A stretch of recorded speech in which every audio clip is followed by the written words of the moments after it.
A Life in Laughter. Cafe Conversations with Madeline Smith.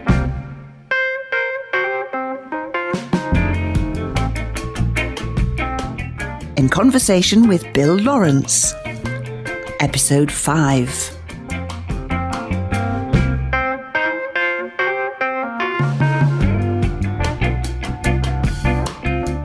And in this conversation, Maddy set the record straight about her iconic appearance in that James Bond film.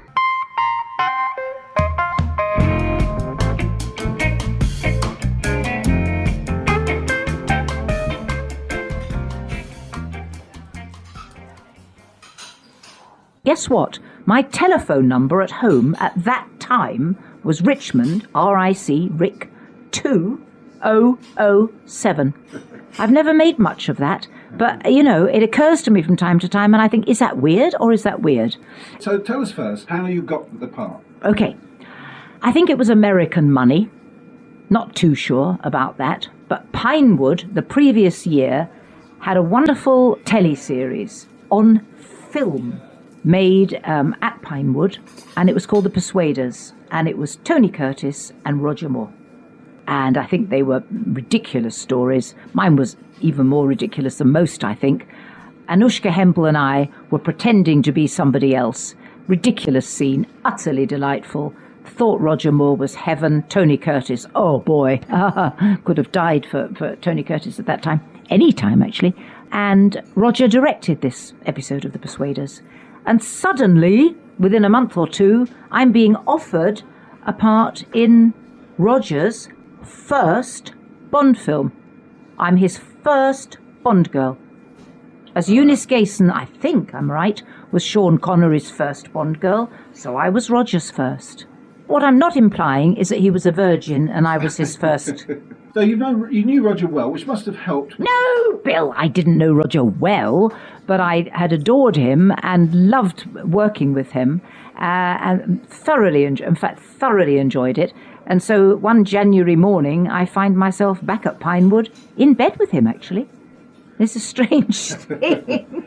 But showbiz is odd. So I'm sure you've told this story many times before. In this film, he's got a magic watch, hasn't he? He has. Produced by the British MI5 or MI6, I'm not sure. But it has the ability to magnetically undo zips. Yes, and all sorts of other things. It appears several times in the film. I'm sure this isn't a real watch, is it? There must have been some way in which they faked this. How did they do this? Yes.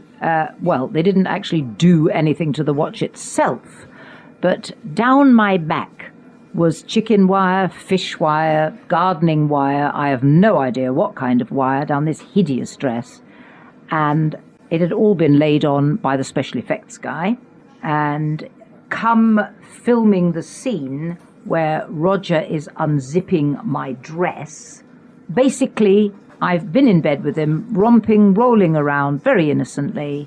Well, not plot-wise, not, but in real life, very innocently. And I sneak off and sneak into the cupboard and pop my frock on. He comes along when Em and Moneypenny have gone. He comes along and wants to unzip it with his magic watch. However, this dress was very thick, and the magic, whatever it is, wire that's down the dress, that is supposed to be being pulled from underneath to make it appear as though it's sliding down, it wouldn't go, would it? So I have it on good authority, which is Roger's actual diary, that 3 people were under my knickers. It's not often you can say that. No, I don't often say that, and I'm not sure I've put it that way before, but it happens to be the truth.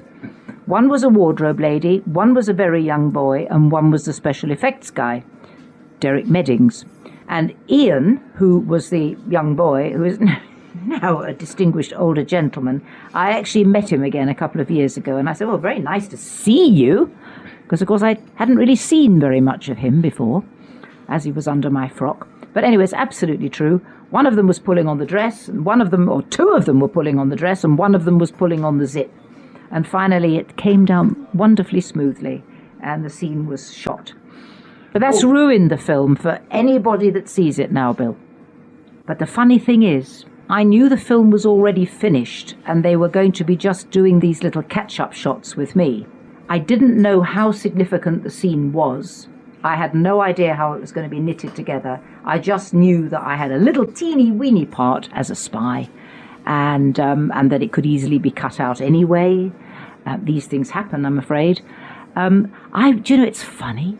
I wasn't overwhelmed.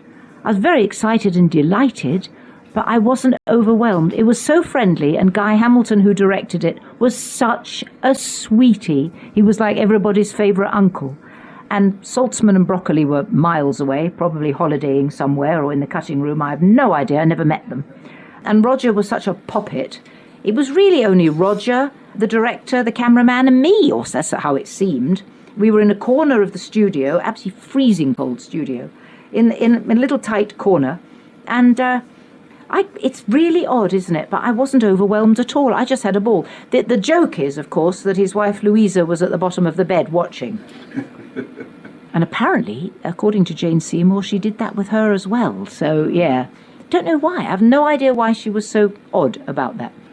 No, it's strange, isn't it? It is. Looking back, I think I had such a lovely time in my career that I never, in film or television, suffered from nerves. The nerves were in the theatre.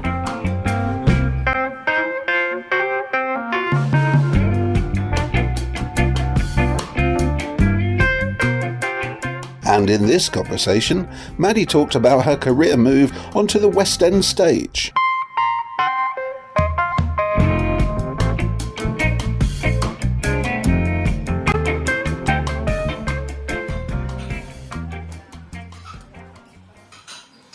You must have enjoyed that whole process, very different from what you've done, working with a small group of people for a year, Yes. every day for Yes, a year, yes. small group of people on stage, Yes. small group of people backstage. Yes.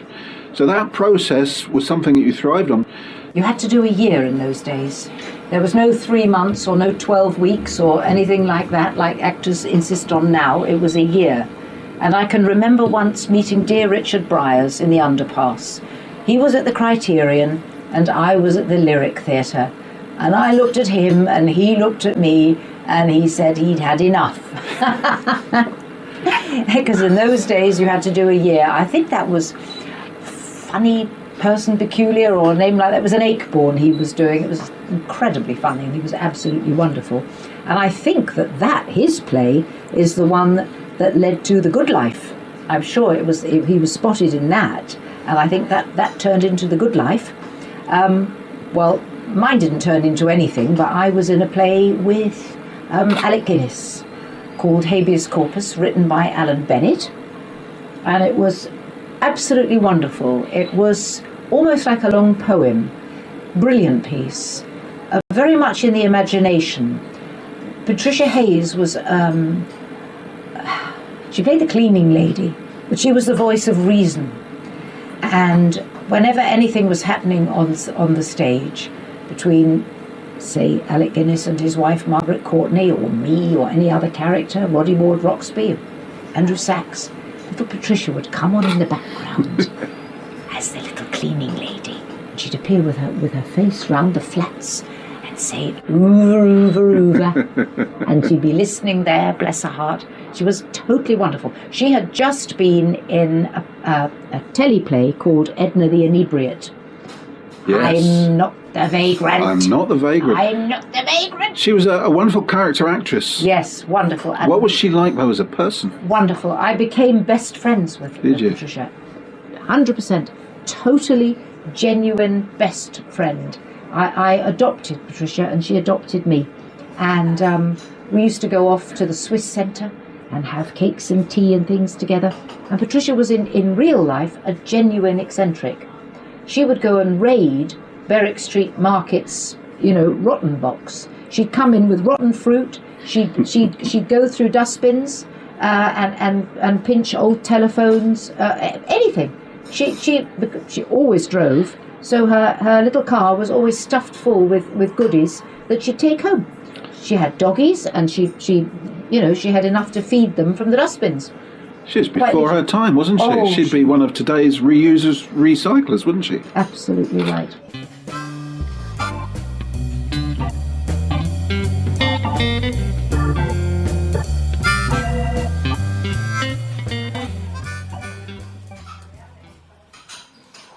What's Alec Guinness like to work with? He was a very fine company leader, but he used to,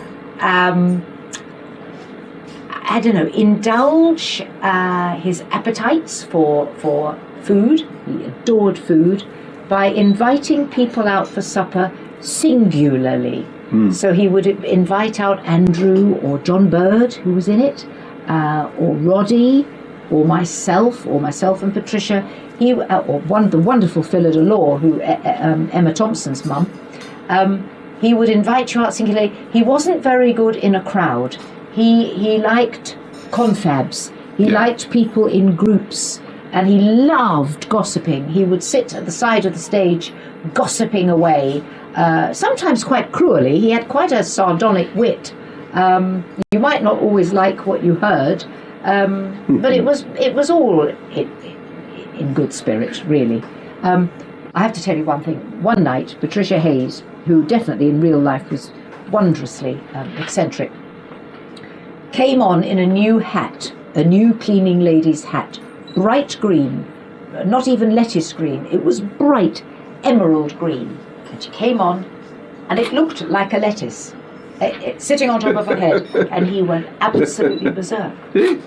He went completely nuts, and he had to hold back afterwards in his anger with Patricia. And another night, I'd obviously had garlic, probably smell of it now. I'd had garlic the night before, and he danced all over the stage, literally all over in my scene with him. He's meant to be kissing my knee in the scene, and instead of kissing my knee, suddenly like a little leprechaun, he's over here, or he's over here, or he's over here, and he kept whispering, "Garlic, garlic." So he was an imp, was Alec, and he was brilliant. He was absolutely brilliant. So Essentially, it's a poem. Yeah. It's Peer Gynt. It's Ibsen. It's a poem. It's about life and death, but done in the vein of a seaside postcard. It was actually a very complex play. A lot of people didn't understand it, and when we were on tour with it, Alec nearly walked out because he thought the audience didn't like it and didn't understand it.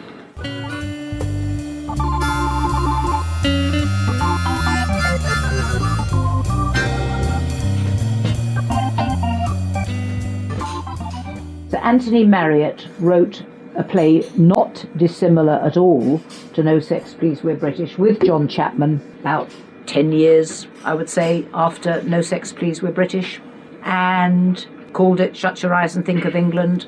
But he created the role and was magnificent in it. He turned a very lumpen play into a vehicle for himself. And it's a bit of a farce, was it? Sort of It was a bad farce, but Sindon, on the first night, talk about Arthur Lowe, on the first night, Sindon absolutely came to life. He started all this business with a telephone, dropping bits of the phone, and he literally created the comedy on the first night.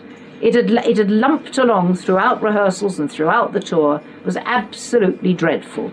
Dreadful. Really bad. And it had Frank Thornton in it, and a very nice lady called Jan Holden playing Donald Sindon's wife. But Sindon, absolutely brilliant. I had a terrible part in that, and it was as a result of my boredom in that I decided, right, that's it, I'm going to go back to school. I'm going to take myself through my English again, which I did all on my own, and got taken on at Goldsmiths. It was then that I decided I am bored out of my knickers.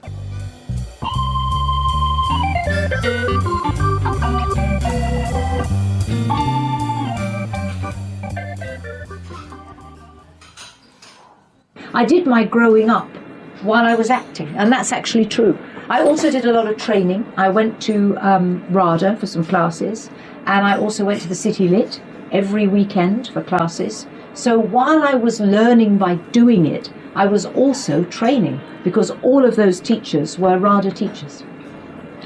And you were also increasing, yet again, your compendium of experiences, because you started doing children's television for the BBC. Loved it. Absolutely loved it. What was that programme called? Well, there were two different series. The first one was called The Deceivers and was about con men. And the second we made several series called Eureka, about inventions. All of them written and directed and produced by the genius that is a guy called Clive Doig, who'd really been with the BBC for many, many years. An amazing man, absolutely amazing. Still an amazing man. I wish he was still doing it. But he's 80 years old now. He's probably had enough. But wonderful, wonderful, wonderful, wonderful stuff. Each week, the same little company of actors getting together, acting out these scenes, especially for children. Yeah. And just making them lively, knowledgeable, funny, amazing stuff. The Deceivers were recorded in Manchester, and that was about naughty con men. And Eureka about, say, for example, the history of the dishwasher, or Monopoly, the game of Monopoly, counting, all sorts. And at the same time, of course, the very final series that we did, I was actually taking my finals at Goldsmiths at London University. My English degree was actually, and Clive actually had my schedule, all my exams throughout, not only recording it, but rehearsing. So, my head was in 100 different places. Now that's the end of series 1 of the podcast. There's always series 2 to come, Maddy. My goodness, Bill, you're a hard taskmaster. Thanks very much, Maddy.